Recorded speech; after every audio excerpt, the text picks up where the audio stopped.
Sur la ligne de crête du pic Saint-Loup, visible à des kilomètres à la ronde, voilà le château de Montferrand, dont il reste des ruines qui ne donnent qu'une idée très vague et très réduite de ce qu'il fut. Car assez étonnamment, malgré les difficultés d'accès, le château est resté habité jusqu'à la vague de démolition des ensembles fortifiés ordonnés par Louis XIII et Richelieu. La plus ancienne mention du château date de 1132 lorsque le comte de Toulouse fait valoir ses droits sur l'ensemble castral.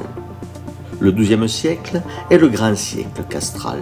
Les châteaux se multiplient, la féodalité bat son plein, les seigneuries s'émiettent et de nombreux chevaliers prennent la tête d'ensembles castraux nouveaux qui redéfinissent constamment la géopolitique féodale.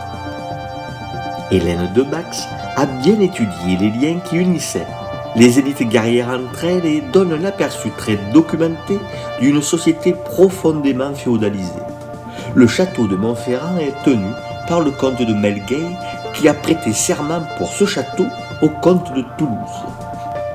En d'autres termes, en parlant comme les médiévistes du nord de la France, on dirait que le comte de Melgueil est le vassal du comte de Toulouse, son nom.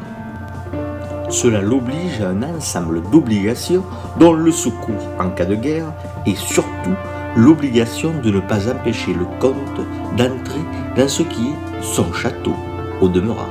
Cette clause revient tellement souvent dans les serments prêtés qu'on comprend bien comment fonctionne cette société. Le château est le cœur de réacteur de la civilisation qui s'épanouit au XIIe et au XIIIe siècle dans cette partie du royaume de France.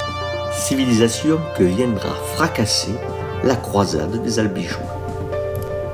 Le château s'inscrit dans un réseau de pouvoir duquel il peut s'extraire en fermant seulement les portes à celui qui constitue la tête du réseau. Le château peut s'insérer dans une réticularité nouvelle, devenir indépendant s'il n'est pas important. Il y a beaucoup de liberté pour les élites dans cet univers-là.